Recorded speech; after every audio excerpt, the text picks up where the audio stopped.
we got to talk about the NFL because there's a couple really make or break moments for NFL teams this weekend. And it starts with the Green Bay Packers.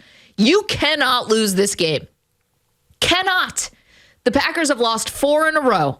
If they lose to the Detroit Lions, Perloff, it's over for them. Like, I don't even know if you're making the playoffs at that point to lose 5 in a row. Maybe you will because the NFC is a little bit wonky. But they are only a 3.5-point favorite in Detroit. That's like basically for this matchup historically, that's like a pick 'em. I mean, that's so low in terms of the point spread.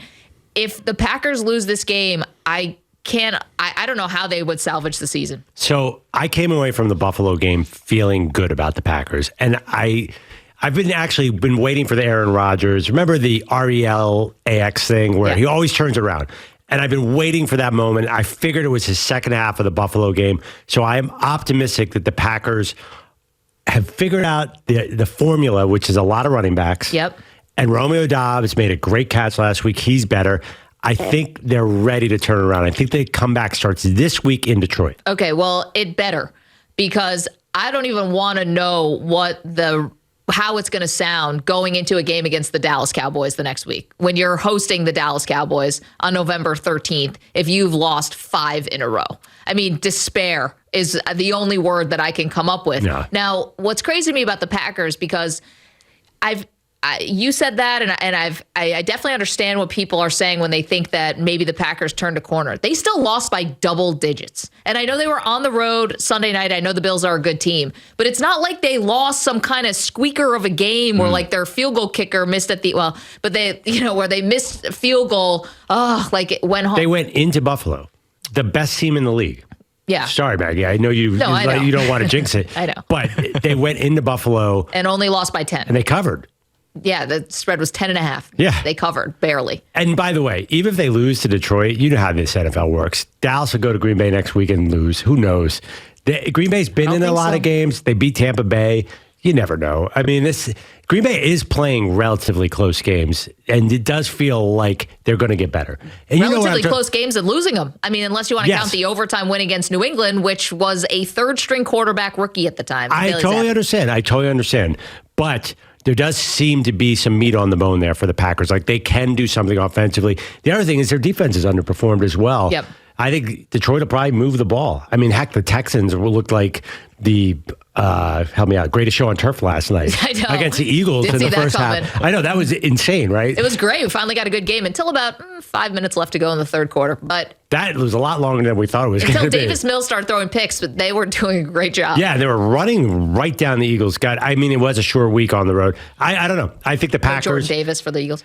Now, if the Packers, obviously, if the segments make or break, if they lose this game, forget it. What do you think the impact will be? Because think about it. This is the next 3 that they would have. Dallas, at home Tennessee. That one is winnable. But Tennessee controls the clock. And then at Philadelphia. Yeah, that's a hard one. That one's going to be hard. And at Chicago, we know Rodgers owns Chicago, but they're playing at least a little spry now. They're like a little bit. And we've passed the trade deadline, so there's nothing you can add for Aaron Rodgers. What does he do? No, they have a late bye, though, week 14 bye. What does Aaron Rodgers do if they lose this?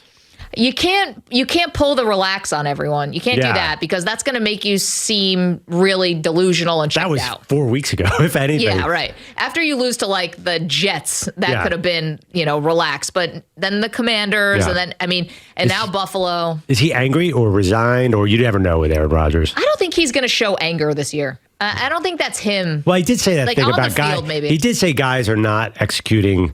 They should lose reps. That was 2 weeks ago. That was kind of angry. I mean, and then after Buffalo, he said, "I'm glad no one said anything negative." It's like, right, because you didn't.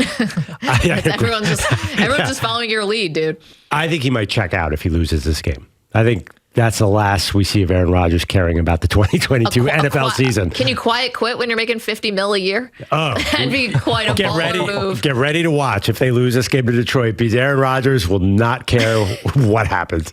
Starts going to California during the week, whatever. Anyway, Packers make or break this weekend. That is not my team. The Packers. You're not associated with the Packers. Another team that feels like a make or break, but it really feels like it could make or break one person.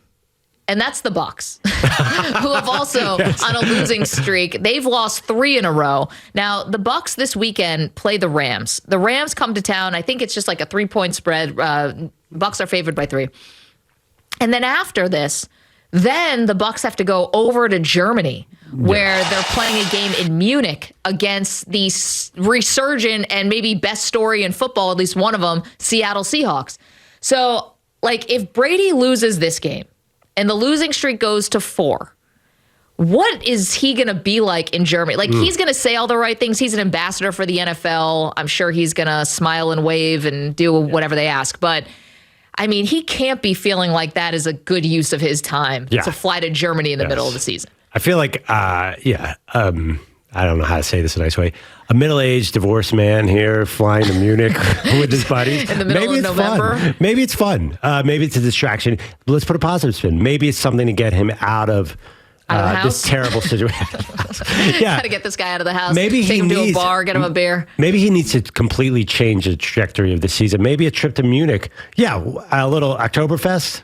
Why not? Well, Tom Brady, first of all, is not drinking a beer. I made that up. He probably hasn't had a beer since like 2000. Well, did he have like 2 margaritas and almost throw the Lombardi trophy into the ocean? Yeah, basically almost drowned. It's like not okay. Yeah. They've lost 3 in a row, by the way, but more importantly, they've lost 5 of 6. Well, that's the old Tom Brady who never drank beer. I think at this point, I wouldn't be surprised if we see him by week 11, completely unshaven, on the couch. 10 pounds heavier. Yeah, it's like Ken Stabler at the end of his Raiders career. Just like, like Len Dawson smoking a cigar in the locker room at halftime. Brady's ready to let it go.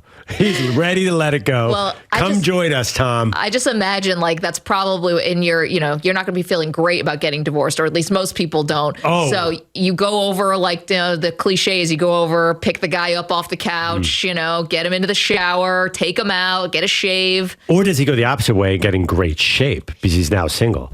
Great shape. The guy hasn't had a scoop of ice cream in 2 decades. Well, what else is he going to do?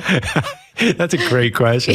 Start working out finally? I think the $300 million will be okay to be a good landing spot for him no matter what shape he's in. Yeah. So he's always talked about doing exercises for pliability. Yeah. No more of that. It's curls for girls from here on out. Gotta get that He's summer going to bod be ready. squatting, bench pressing. There's going to be no pliability. Screw pliability. Let's go to the beach. All of a sudden, Brady looks like The Rock. It's like, what happened to that guy? Oh, watch. All the flexibility and all this weird stuff he does with bands, that's out the window. It's free weights. It's Gold's Gym. It is. He's going to get a weight belt. Yeah. It's protein shakes. No more avocado ice cream. How about frosted tips, maybe? Can we get a little color in that hair? Oh, he's basically going to be. Right now. Yeah, he's going to show up at frat parties. This could be a great version of Tom Brady. Tom Brady. Have you ever heard stories about he's the best beer chugger on the team? He's supposed to be a bro. He chugged a beer on a late night show. Yeah. I forgot which one, but he's supposed to be a Michigan bro, and maybe that guy will come back. A Michigan bro. I mean, a marriage, 3 kids, and 7 Super Bowls later. I don't think he's that same guy. No, he's going to revert. This is going to be wonderful. It was on Stephen Colbert. Also, he did come back when he went to Tampa Bay. He did all of a sudden appear on social media as something. That was different. Sorry, did you YouTube that or did you Google that? Did you go to YouTube.com and put in the little box, as Maggie said? Tom Brady chugs a beer? Samter, did you Google that or did you go YouTube and put Tom Brady chugs a beer? I Googled YouTube to Twitter and then found it on Facebook. It's funny. Yeah. Snapchat, TikTok. We got it all here. Thank you for watching our video. Please like, comment, and subscribe. And if you want to see more videos like this, just hit the bell. Yeah, ring the bell. Just hit the bell.